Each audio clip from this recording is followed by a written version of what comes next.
Bahasa adalah jiwa bangsa. Namun, jika bahasa kita digunakan secara salah, apakah yang akan terjadi kepada identiti kita sebagai masyarakat berbahasa Melayu? Hari ini, dekad ini, kita dapat melihat banyak kesalahan penggunaan kata dalam pelbagai media seperti papan tanda, iklan, surat khabar, malah di media sosial. Ada yang salah ejaan, ada yang salah tata bahasa dan ada juga yang mengubah makna sesuatu perkataan. Jadi, adakah ini satu bentuk kelalaian atau kurangnya kesedaran tentang penggunaan bahasa yang betul? Dalam dokumentari ini, kami akan menganalisis beberapa kesalahan penggunaan kata dari sudut morfologi, iaitu bagaimana bentuk dan struktur kata yang betul digunakan dalam ayat.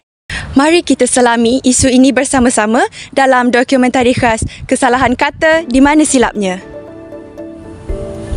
Baiklah, kita mulakan dokumentari dengan apa itu media cetak. Media cetak merupakan bahan komunikasi yang dihasilkan melalui proses percetakan dan juga digunakan untuk kita sampaikan maklumat kepada masyarakat. Dan ia merangkumi pelbagai jenis bahan seperti surat khabar, majalah, buku, risalah maupun brosur. Sebagai contohnya, surat khabar ni dia memainkan peranan penting dan untuk menyampaikan berita semasa kepada pembaca, manakala majalah tertumpu kepada topik-topik tertentu seperti hiburan, pendidikan atau sains. Buku pula digunakan untuk pelbagai tujuan, sama ada sebagai bahan bacaan umum atau rujukan akademik. Selain itu, risalah dan brosur digunakan untuk buat promosi atau penyebaran maklumat. Walaupun kita tahu kini media cetak masih digunakan secara meluas, tapi kepopulerannya semakin berkurangan disebabkan oleh perkembangan teknologi digital yang menawarkan alternatif seperti laman web, media sosial dan e-buku. Namun begitu, media cetak ini tetap relevan terutama dalam bidang pendidikan dan penyampaian maklumat rasmi. Jadi mari kita selami apa itu kesalahan yang terdapat dalam media cetak. Kita lihat kesalahan imbuhan yang terdapat dalam buku ini, iaitu jom ngaji bersama. Kenapa ngaji itu salah dan mengaji itu betul?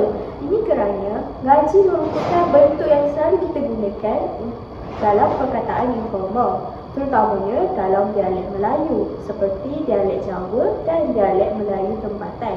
Dalam dialek ini, NG sering digunakan sebagai imbuhan pengganti meng yang lebih formal. Namun, dalam bahasa Melayu baku, terutama dalam penulisan buku, penggunaan NG adalah kesalahan. Kita dapat lihat melalui perbezaan di antara mengaji dan juga mengkaji. Jika kita teliti, mengkaji dan mengaji mempunyai kata dasar yang sama, iaitu kaji. Jadi, kekecualian hukum PTSK telah diaplikasikan untuk membentuk perkataan mengaji. Kesalahan imbuhan yang kedua ialah kesalahan imbuhan awalan mer.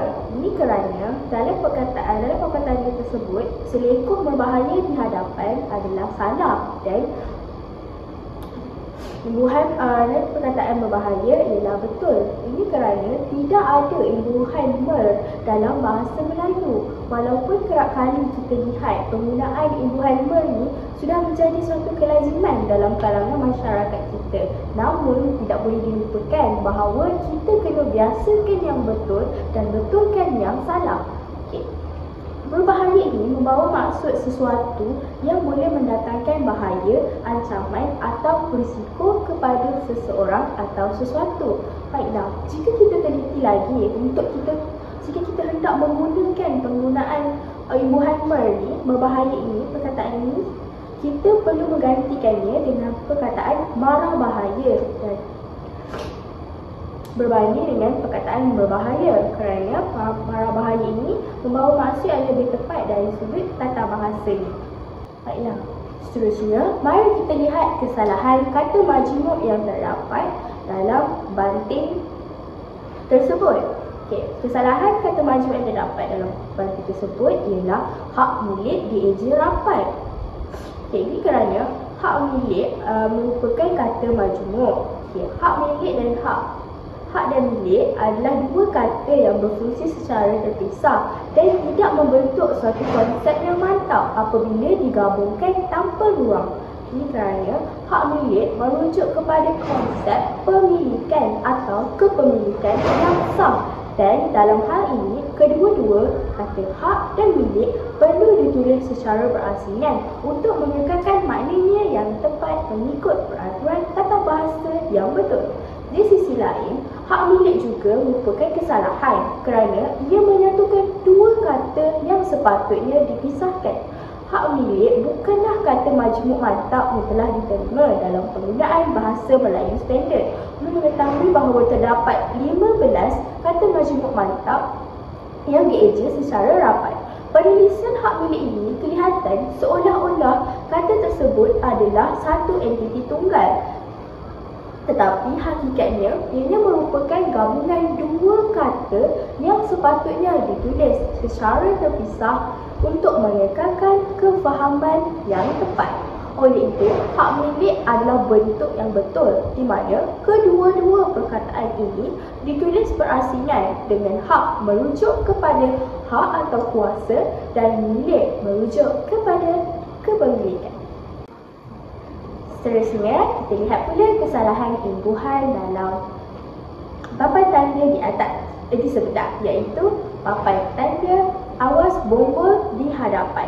Di hadapan dieja secara rapat adalah satu kesalahan kerana ia menggabungkan dua kata di dan hadapan tanpa ruang. Dalam pembentukan kata dalam bahasa Melayu, kata di dan hadapan harus ditulis terpisah. Di hadapan yang dieja secara jarak adalah bentuk yang betul kerana ia mematuhi tata bahasa yang betul dalam bahasa Melayu. Pembentukan kata seperti di hadapan yang digabungkan tanpa ruang tidak mematuhi peraturan tata bahasa yang betul. Kata depan di tidak sepatutnya digabungkan dengan kata lain tanpa ruang, kecuali jika kata tersebut membentuk satu istilah yang telah mantap, seperti di luar atau di dalam. Seterusnya, kesalahan imbuhan pinjaman pra. Dalam poster tersebut, kita dapat lihat kesalahan pra-perkahwinan di mana imbuhan pra yang digunakan dalam bahasa Melayu adalah untuk kata nama am, bukannya kata nama khas. Oleh itu, pra-perkahwinan seharusnya dieja secara rapat kerana perkahwinan adalah kata nama am, bukannya kata nama khas. Sebagai contoh, pra-perayaan dan juga pra-perkahwinan. Namun, jika kata yang mengikuti pra adalah kata nama khas, penggunaan tanda hubung adalah diperlukan. Sebagai contoh, pra-Perdana Menteri yang bermaksud sebelum seseorang menjadi Perdana Menteri. Jadi, kesalahan umum adalah menggunakan tanda kata hubung dalam kata nama umum setelah imbuhan pra. Seterusnya, kesalahan kata majmuk. Kita dapat lihat bahawa perkataan baik pulih tidak boleh dieja secara rapat dan seharusnya dipisahkan. Ini kerana kata majmuk terbentuk apabila dua kata atau lebih digabungkan untuk menghasilkan makna yang baru. Namun, tidak semua gabungan kata membentuk kata majmuk mantap kerana hanya terdapat 15 sahaja gabungan kata majmuk mantap yang bermaksud gabungan kata itu sudah diterima umum dan mempunyai makna tertentu yang tetap dan tidak boleh dipisahkan seperti setiap usaha dan matahari. Baik pulih ini sebenarnya merujuk kepada proses memperbaiki atau membaik pulihkan sesuatu seperti kerosakan pada barangan. Walaupun ia terdiri daripada dua perkataan, ia tidak digabungkan menjadi satu kata majmuk mantap. Oleh itu, ia seharusnya ditulis sebagai dua perkataan terpisah, iaitu baik pulih. Seterusnya, mari kita lihat kesalahan imbuhan yang terdapat dalam raja di sebelah. Di hatiku ini ialah salah di mana di hatiku seharusnya dieja secara jarak di dan hatiku. Di Ini kerana di merupakan kata sendi nama yang digunakan untuk menunjukkan tempat, arah atau keadaan. Dalam kes di hatiku, di berfungsi sebagai kata sendi nama yang menunjukkan lokasi atau tempat, dan hatiku adalah kata nama yang merujuk kepada hati saya. Sementara itu, di hatiku adalah salah kerana penggunaan imbuhan di yang berfungsi sebagai awalan tidak sesuai di sini. Ini kerana imbuhan di sebagai awalan biasanya digunakan untuk membentuk kata kerja pasif seperti diketahui atau dihapuskan, dan tidak digunakan dalam konteks kata sendi nama yang merupakan kata tugas seperti di hatiku. Akhir sekali, kita dapat lihat kesalahan imbuhan dalam buku di sebelah, iaitu pengganas letak terusan di tengah jalan, pasti aku ke sana buat liputan. Perkataan yang salah ialah rentau dan perkataan yang betul ialah merentau. Dalam contoh yang diberikan, kesalahan imbuhan berlaku pada penggunaan imbuhan yang salah pada perkataan rentau. Kita tahu bahawa perkataan rentau adalah bentuk dasar yang merujuk kepada tindakan menarik dengan kuat. Namun, dalam bahasa Melayu, untuk membentuk kata kerja yang menunjukkan tindakan yang dilakukan oleh subjek, imbuhan yang betul sepatutnya adalah me diikuti dengan kata dasar. Dalam hal ini, perkataan yang betul adalah merentau yang menggunakan imbuhan me untuk menunjukkan subjek yang melakukan tindakan rentau. Imbuhan me ini berfungsi untuk membentuk kata kerja transitif yang bermaksud tindakan tersebut dilakukan terhadap objek, mana objek di sini ialah tebusan. Oleh itu, kesalahan imbuhan terletak pada penggunaan imbuhan rentau yang tidak betul, sedangkan bentuk yang betul ialah merentau. Jadi, perkataan rentau itu perlu diletakkan imbuhan me. Ini imbuhan yang salah ini sebenarnya menyebabkan perkataan tersebut tidak mematuhi kaedah pembentukan kata kerja dalam bahasa Melayu dan berkemungkinan besar menimbulkan kekeliruan. Jadi, seterusnya kita pergi kepada media massa. Seterusnya, mari kita lihat kesalahan yang terdapat dalam media massa. Sebelum itu, kamu semua perlu tahu apa itu media massa. Media massa merujuk kepada pelbagai teknologi media yang digunakan untuk menyampaikan maklumat kepada sejumlah besar pengguna melalui saluran komunikasi yang berskala besar. Teknologi ini juga boleh meliputi pelbagai bentuk media seperti televisyen, radio, surat khabar, dan dalam era digital ini, ia juga merangkumi media sosial yang semakin penting dalam kehidupan seharian kita. Media sosial seperti Instagram, Twitter, Facebook, WhatsApp dan platform lain membolehkan individu dan organisasi untuk berkomunikasi, untuk bersembang, berkongsi maklumat dan berinteraksi dengan audiens yang sangat luas. Walaupun ia menawarkan kemudahan dalam menyampaikan mesej dengan cepat dan efisien, ia juga boleh menimbulkan pelbagai cabaran, terutamanya berkaitan dengan ketepatan maklumat dan kesalahan kata. Salah satu isu yang sering timbul dalam penggunaan media sosial adalah kesalahan kata. Media sosial sering memberi ruang kepada pengguna untuk berkongsi pendapat dan maklumat secara bebas tanpa kawalan yang ketat, dan ini kadang-kala menyebabkan penyebaran maklumat yang tidak tepat atau salah eja. Kesalahan kata ini bukan sahaja berlaku dalam bentuk ejaan yang salah, tetapi juga dalam penggunaan kata yang tidak sesuai atau tidak tepat mengikut konteks.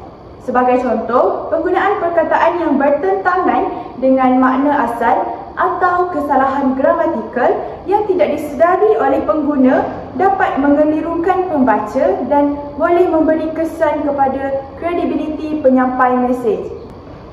Baiklah, sekarang mari kita lihat kesalahan kata yang pertama yang saya jumpa di TikTok, iaitu kesalahan kata majmuk. Kesalahan yang terdapat dalam rajah tersebut ialah perkataan lebuh raya. Perkataan lebuh raya ini sepatutnya dieja terpisah menjadi lebuh dan lebuh jarak raya.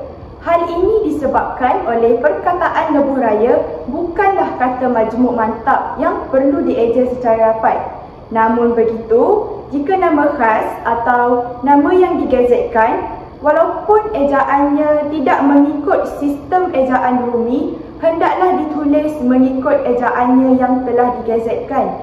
Sebagai contoh, projek Lebuh Raya Utara Selatan plus Lebuh Raya itu dieja secara rapat. Baiklah, kesalahan yang kedua yang saya jumpa di Facebook iaitu kesalahan kata ganda. Jom kita lihat apa kesalahan yang terdapat dalam ayat ini. Okey, perkataan oleh-oleh sepatutnya dieja dengan menggunakan tanda sempang. Semua perkataan yang mengalami penggandaan penuh, kita sedia maklum bahawa perlu dieja dengan menggunakan tanda sempang untuk memisahkan bahagian pertama dan kedua perkataan tersebut. Penggandaan penuh merujuk kepada keadaan di mana keseluruhan perkataan digandakan tanpa ada perubahan bentuk perkataan seperti dalam perkataan makan-makan atau jalan-jalan. Dalam kes ini, tanda sempang digunakan untuk menunjukkan bahawa dua bahagian perkataan itu adalah pengulangan yang mempunyainya makna yang tersendiri. Seterusnya, kita beralih kepada kesalahan kata adjektif yang telah saya jumpa di aplikasi WhatsApp. Okey, kesalahan yang dapat dikenal pasti ialah penggunaan kata adjektif baharu dan baru. Dalam ayat tersebut, ada mengatakan baharu kena baling dengan besi, besi pengukur cincin dah cabut lari. Dalam bahasa Melayu, kedua perkataan ini kelihatan serupa tetapi mempunyai makna dan penggunaan yang berbeza. Perkataan baharu merupakan kata adjektif yang menunjukkan sifat.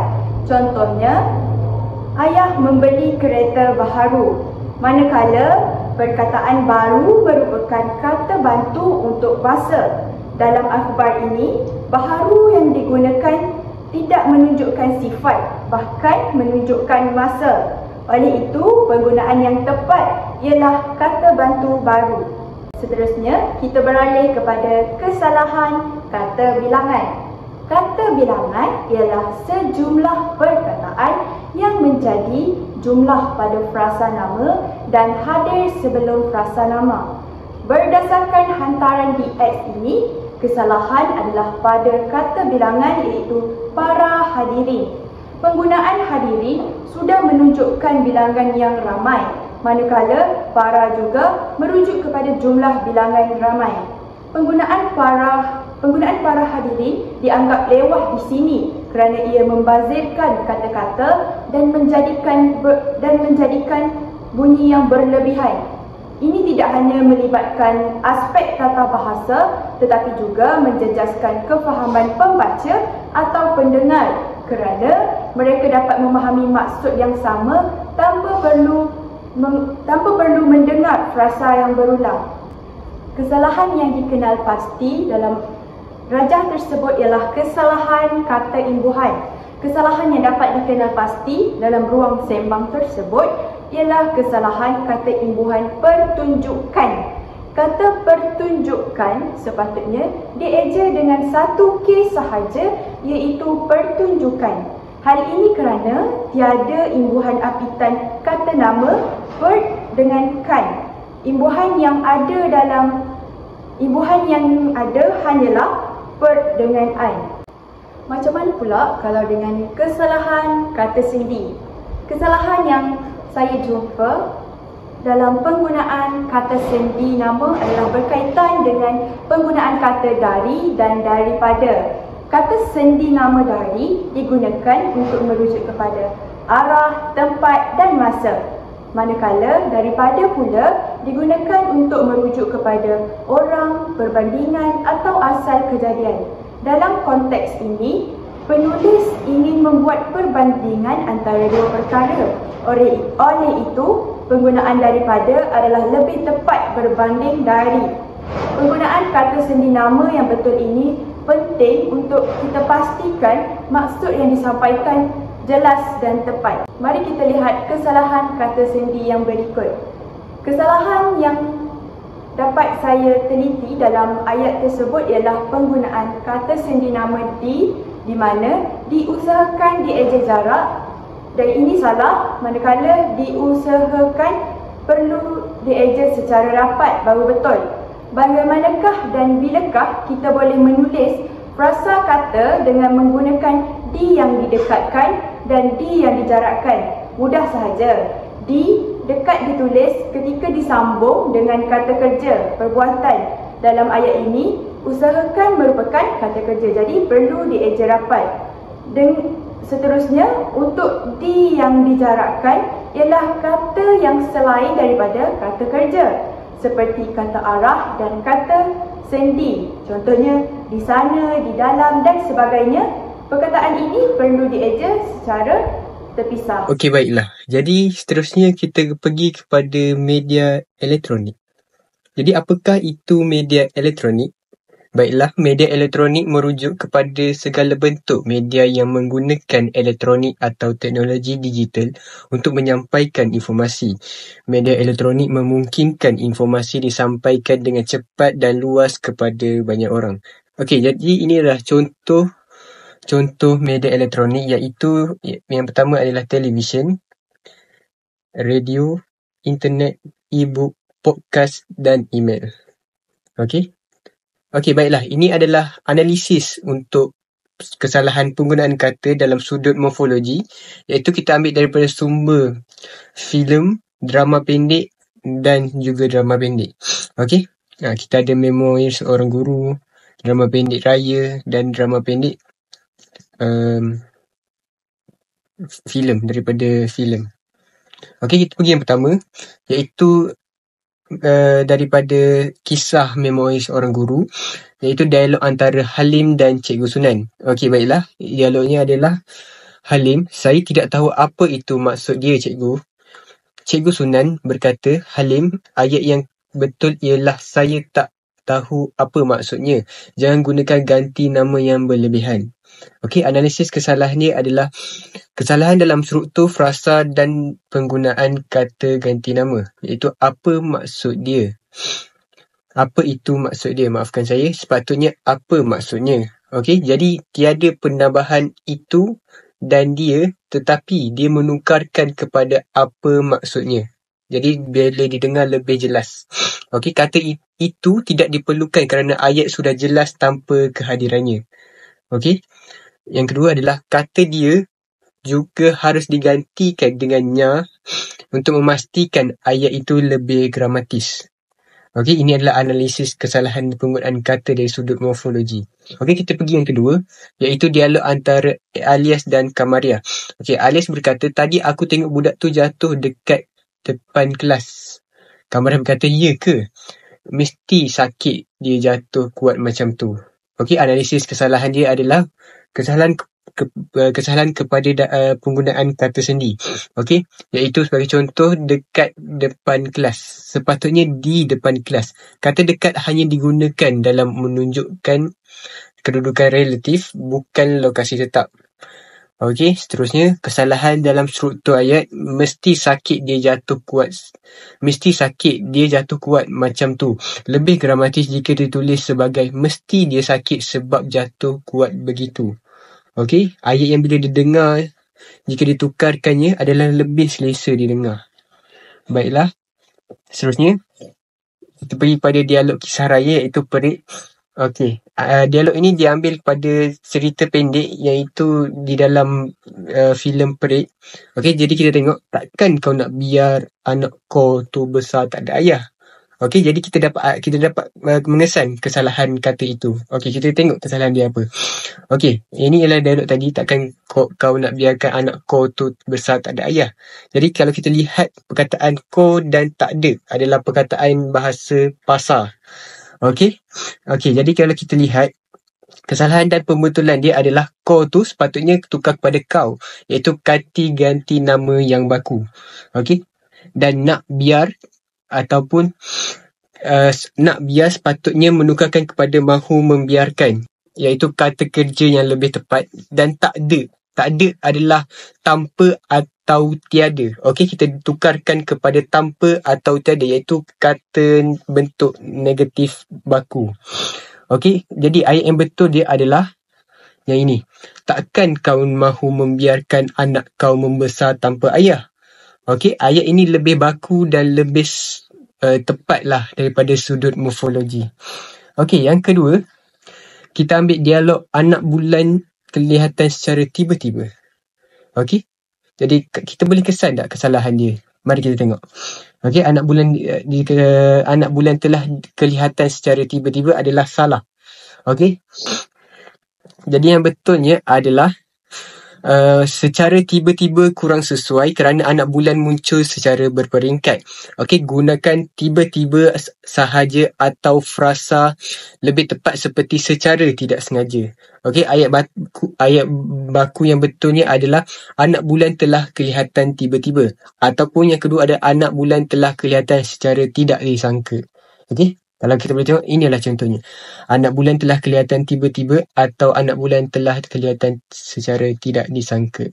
Ini adalah ayat yang lebih jelas didengar supaya penyampaian itu lebih jelas dan lebih gramatis. Okey, seterusnya kita pergi pada dialog yang ketiga, iaitu siapa pula yang berhenti kat kedai tom yum ni? Jadi korang boleh analisis tak kesalahan dia? Okey, jom kita analisis. Okey, seperti kita tengok, kesalahan dia yang pertama adalah pula. Kenapa pula? Sepatutnya ditukarkan kepada pula. Okey, iaitu bentuk baku. Yang kedua, kat. Sepatutnya kita tukarkan kepada di, iaitu kata sedi nama yang tepat. Okey, jadi ayat yang betulnya adalah siapa pula yang nak berhenti di depan kedai tom yum ini? Okey, perkataan pula ditukarkan kepada pula dan perkataan kat ditukarkan kepada di. Okey, seterusnya kita pergi pada dialog drama pendek iaitu Bully. Okey, Zarif, aku minta maaf lah, lagipun bukannya aku sengaja. Okey, mari kita analisis kesalahan dia. Okey, ini adalah kesalahan dia. Okey, kesalahan dia yang pertama adalah minta. Sepatutnya minta, iaitu bentuk tidak baku, ejaan baku ialah minta.